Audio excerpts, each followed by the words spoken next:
Hola, ¿cómo están? Buen día. Empezamos o continuamos con el shiur número 11 de cómo hacer nuestra cocina kasher, cómo mejorar nuestra forma de alimentación. Si tienen alguna pregunta sobre los otros, me la hacen. Ayer había quedado una pregunta, todavía no hubo la pregunta, no hubo la respuesta, como quien diría. Así que cuando tenga sobre la palabra que habíamos hablado ayer, se los paso así. Decimos comida que ayer puesta a cargo de gentiles. ¿Cómo se maneja cuando la comida que ayer está a cargo de gentiles? Esto es una alajá muy importante por el tema de que a veces trabajamos en lugares con gentiles, restaurantes, hoteles. Entonces, ¿cómo procede? Comida que ayer sin señales que la distingan, puesta a cargo de gentiles o enviada por medio de un gentil, puede haber sido cambiada por error o a propósito con comida kasher. O sea, si nosotros tenemos comida ayer, pero no tenemos ningún, digamos, signo o algo que denote, puede ser que sin querer sea cambiada o puede ser a propósito para hacer alguna maldad. ¿Y cómo puede pasar? Un ejemplo, puede pasar que yo tengo, vamos a decir, una fiambrería ayer, entonces me pidieron 500 gramos de queso. Entonces llamo a digamos, estos envíos que hacen a domicilio, estas motitos, y él viene, lo busca y lo tiene que llevar. Pero también lo llama a otra fiambrería que también hace envío a domicilio y el chico trabaja enviando acá para allá, de acá para allá. Entonces, cuando llega a buscar, tiene los dos paquetes y capaz que los paquetes son parecidos porque lo envuelve con ese papel de fiambrería, papel madera, y yo, llega y dice, bueno, la verdad que entrego uno, entrego otro, nos avisaron, pum, se equivocó y ahí podemos pasar por una previsión. ¿Por qué? Porque eso tenemos que tener mucho cuidado. Para evitar que esto suceda, se debe pegar sobre el recipiente o la envoltura un papel con letras, preferiblemente en hebreas, escritas encima, de tal modo que si se quisiera retirar la comida, se debería forzosamente destruir las letras. Si se dejó la comida a cargo de un gentil o se la envió con él, se remitió comida por correo, sin la precaución sin nada, debe revisar una shela. O sea, si ya el caso pasó y ya tiene comida y no tiene ningún simán, absolutamente tiene que preguntar a su rab qué hacer y no consumir la comida. Esto es siempre y cuando estamos hablando de una persona a otra persona.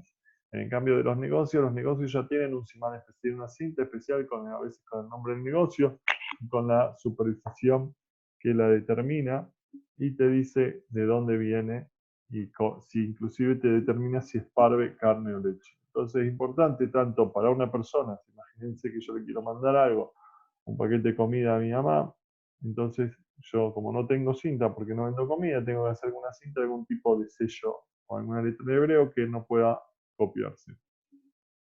Pero si es un negocio, tengo que hacer hincapié en poner esa cinta en el negocio. No tengo que confiarme en el que envía, porque puede ser que el que lo reciba, número uno, no pueda consumirlo por este problema. Y a veces hay un tercer caso, que vamos a ver si lo trae acá también, que es que hay gente que compra para un tercero. O sea, gente que, como supongamos, hay una persona no yehudí que compra algo kasher porque quiere invitar a su casa a un amigo yehudí. Entonces no lo compró él. Entonces él fue, por ejemplo, al negocio kasher. Vamos a hacer un ejemplo. Él fue al negocio, Juan fue al negocio kasher y dice, dame 500 gramos de salame y medio kilo de pan porque tengo un amigo que le encanta los sándwiches, va a venir a casa a comer, pero no come kasher, inclusive es yehudí. Entonces, la fiambrería, como se lo da en la mano, ¿qué hace? No le pone un simán. Cuando viene el amigo yehudí a comer a casa, ¿cómo sabe que esa comida es kasher o no kasher? Tiene que confiar en el amigo, pero no se puede confiar sobre el tema de kashrut a una persona que no tiene irat shamayim. Entonces, es un problema. ¿Y de quién es la culpa? Y la culpa es del negocio. Entonces, qué importante y hacer hincapié que no importa si lo vienen a buscar al negocio o lo enviamos con un carrito, lo enviamos con un cadete, que eso tenga una marca. Siempre que tenga marcas de más y no de menos. No solamente está prohibido dejar al gentil solo a cargo de comida kasher, sino que tampoco se le debe dejar a cargo de utensilios kasher. Sin embargo, de haber sucedido indebidamente, al no tener el gentil un posible provecho de sustituir la comida kasher por otra igual no kasher, la comida se considera permitida. Pero igual, sin embargo, estas situaciones requieren que se formule una consulta rabínica en cada caso. Entonces acá vamos a ver personas que trabajan en la casa, dejar a personas que trabajan por su propia cuenta. ¿Está permitido dejar un empleado gentil en la casa con la comida y los utensilios? Esto depende de las circunstancias. Es importante porque a veces la persona se va a trabajar y tiene a alguien que se queda en la casa. Si la persona judía solo se va por un plazo corto, o si algún amigo judío que posee la llave del hogar entrará cada rato y se informó a la que trabaja en la casa al respecto, se lo puede dejar sola. Pero si el dueño de la casa sale por un periodo largo para ir al centro, a la sinagoga o a un casamiento, y por supuesto al salir de la ciudad por un día entero o más, y no se le pidió a un amigo judío que entre de vez en cuando al hogar, está prohibido dejar una persona no yehudí o una mucama o una babysitter en la casa, a menos que se haya cerrado con llave la despensa, el aparador y la heladera que contiene comida. Igualmente se debe tomar precauciones al traer a alguien que quedará para limpieza de casa mientras todos se van. Eso hay que tener mucho cuidado con todo eso. Por eso hay que hacer la Shelah, por ejemplo, en Pesaj, que hay que limpiar la casa minuciosamente y uno dice, bueno, la verdad que yo me voy a ir todo el día porque hay tanto que limpiar, que dijo, bueno, eso hay que preguntarle al rabino qué hacer en estos casos, si yo puedo dejar a alguien limpiando toda mi casa e irme. Total, tiene que quedar impecable. Babysitter. En caso de ser necesario dejar a una chica a cargo de los bebés y será imprescindible que ella tenga acceso a la despensa, se debe asegurar que una persona judía entre varias veces al día. Se debe informar al babysitter al respecto. Si la persona a cargo por toda la noche, se debe formular una Shelah acerca de qué medidas se puede tomar. O sea, si se va a quedar toda la noche, porque por ejemplo toda la noche, ¿qué significa? Bueno, la dejamos y nos fuimos a un casamiento. Los casamientos son toda la noche, porque terminan 5 o 6 de la mañana y hasta que volvés y todo. Entonces, de ese lugar hay que hacer una Shelah de cómo hacer. Compras hechas por un no yehudí. Está prohibido mandar a un no yehudí para comprar comidas kasher que no llevan sello. Ejemplo, carne, filete de pescado, queso, pan o torta, aun si se lo dieron instrucciones precisas respecto al lugar donde debe efectuar las compras. O sea, si nosotros mandamos a nuestro empleado de confianza a comprar a un lugar y este lo trae sin sello, no importa, no sirve. Hay que hacer una shela. Igualmente está prohibido enviar comida sin sellar, tanto cruda como cocida, a otro hogar judío por medio de una persona no yehudí. En caso de haberlo hecho, se debe realizar una shela. Por ejemplo, enviar mishloach manot por medio de un no yehudí. Siempre estamos hablando de comidas que tienen, digamos, un proceso. Las comidas, si yo le quiero mandar un budín, digamos, manufacturado, o sea, un budín industrial donde ya tiene su sello, entonces no pasa nada, no tengo que poner un sello sobre sello. Es para la comida, si yo armo una torta, esa torta necesita un sello. Y hay que hacer mucho hincapié en el tema de sellos. No hay que confiarse en que el otro hará una sheilá o en que el otro le caerá bien, porque acuérdense que el otro puede ser que no la quiera para él, la quiera para un tercero, entonces cuando la vayan a consumir, no haya dónde preguntar. En muchas oportunidades pasa que a veces los salones de fiestas piden cubiertos para sus clientes que comen kasher. En ese caso, en el medio de la fiesta, uno no tiene a quien preguntarle si pasa algo. Entonces, los cubiertos que se van a utilizar en la fiesta, cubiertos de comida, tienen que haber venido de forma sellada estrictamente para que el único que lo abra es el comensal. Y debemos ser muy rigurosos en ese tema de ver cómo hacer para cerrar los paquetes de la mejor manera. Envío de comida a hospitales para pacientes judíos. Acá tenemos parte de eso. Al no tener otra posibilidad que dejar la comida cayer en la cocina de un hospital para un paciente judío, se debe pegarle un papel con letras, preferiblemente hebreas, sobre la envoltura o el envase para asegurarse que la comida no será cambiada. Este papel debe ser quitado en presencia del paciente por la enfermera o el paciente mismo. Si el paciente está demasiado enfermo como para ocuparse de esto, se debe formular una pregunta con respecto a la forma de proceder. Nuestros sabios le atribuyeron mucha importancia al abastecimiento de comida kasher a los enfermos, y esto es tan así que aún permitieron profanar el Shabbat en algunas circunstancias para hacer posible que un enfermo reciba comida kasher, a pesar de que sería posible conseguir comida taref sin problema. Igual esto no es tan simple como decir, bueno, yo leí acá en el libro que se puede profanar Shabbat, agarro de mi casa, sé que alguien está en el hospital, saco la comida que ayer de la heladera y se la llevo. No, no, no, no, no, no, no, no, no, no, no, no. Hay que hacer una yela.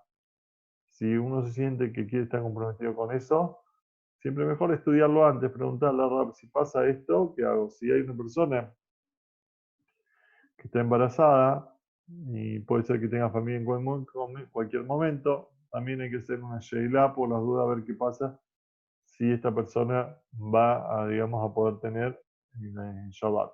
Inclusive capaz que se puede preguntar si a esta persona se le puede dejar la comida en su casa, en su freezer, entonces cuando va al sanatorio se puede llevar la comida.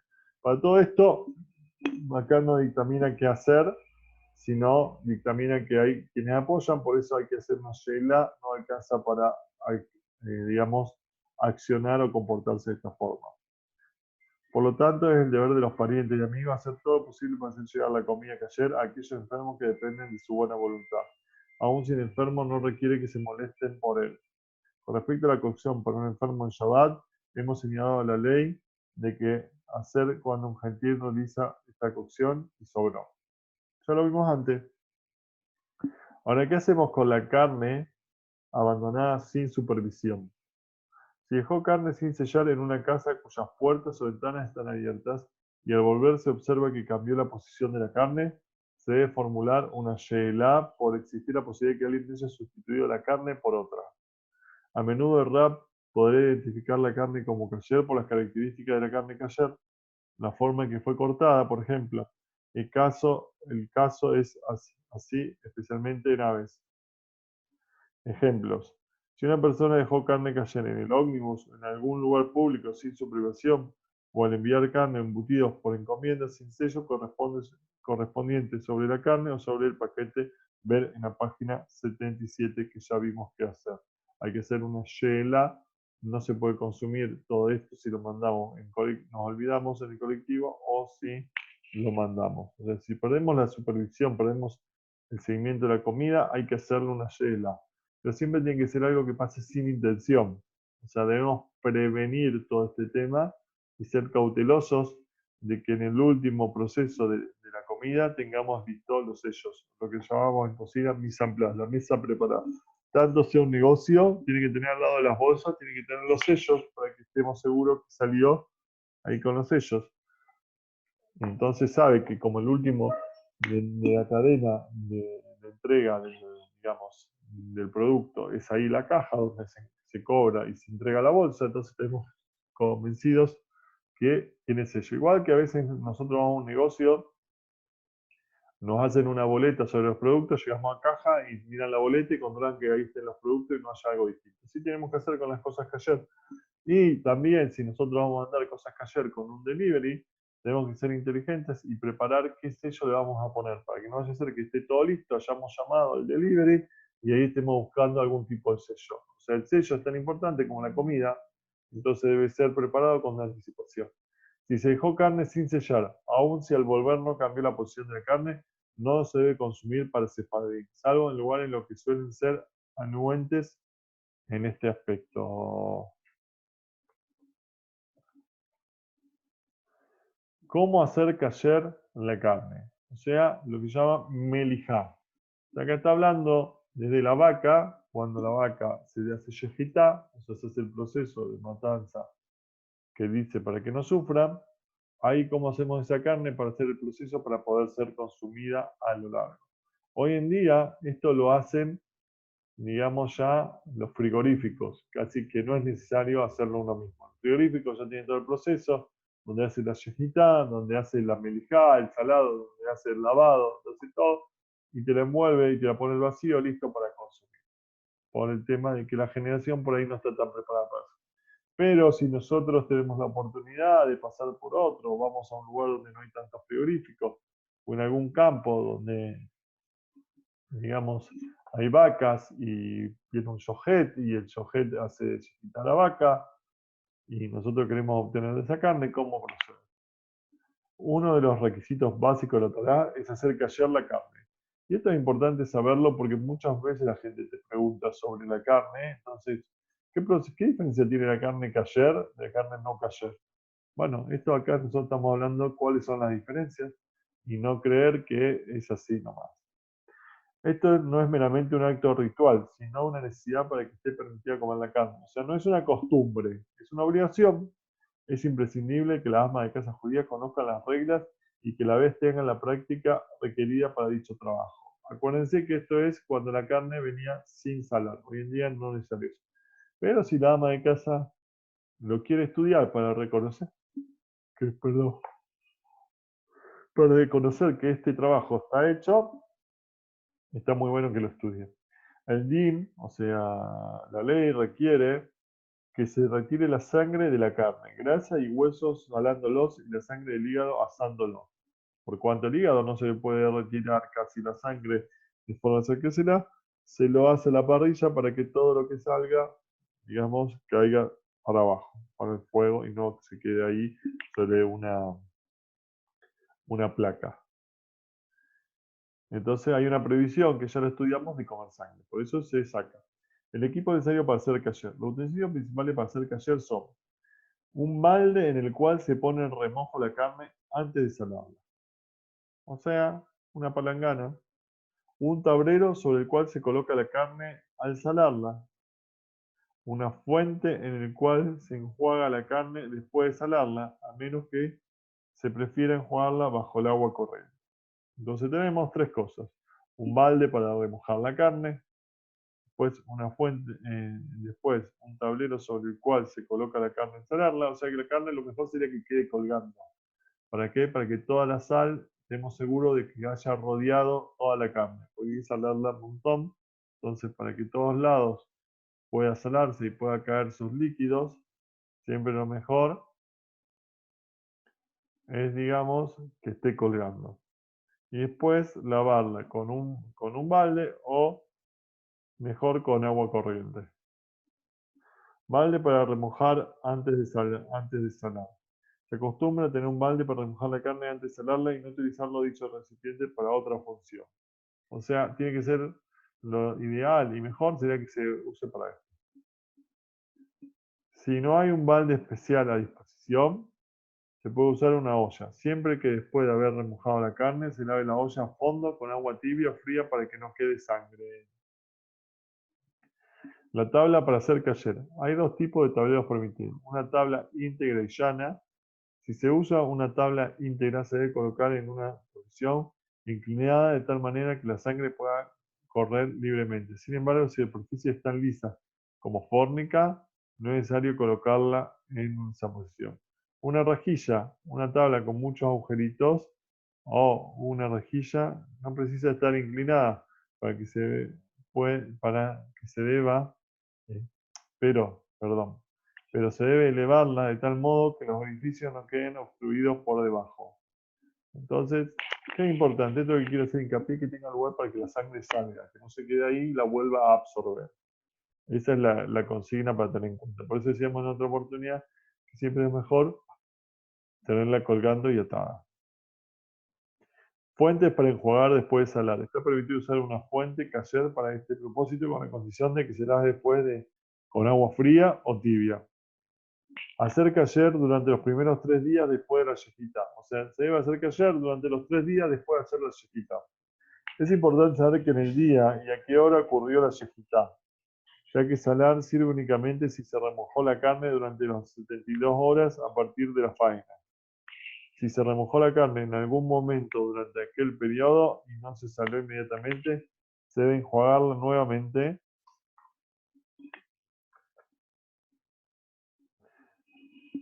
antes de salarla. El segundo remojo debe ocurrir durante los 72 horas inmediatamente próximos al primer remojo, o sea, entre el primero y el segundo. De tal manera que entre la yejitá, entre la yejitá y el salado no transcurran más de 72 horas seguidas sin remojo. Carne antes de salar. Antes de hacer caer la carne, se debe tener cuidado de no colocarla cerca de un fuego o permitir que algo caliente como agua caliente toque la carne. También se debe tener precaución que la carne no toque la sal antes del proceso de cayerización. Carne que no fue salada no debe ser colocada sobre una superficie o dentro de una fuente cayer.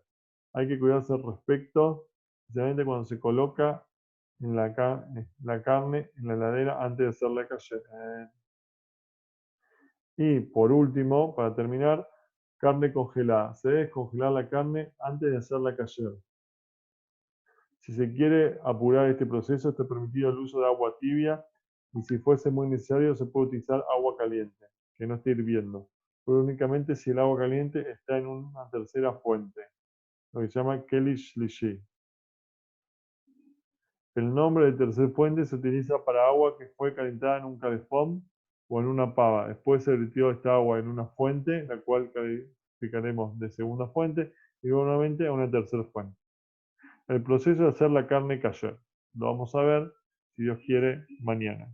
Terminamos con el shiur número 11. Cualquier duda nos pregunta. Que tengan un excelente día.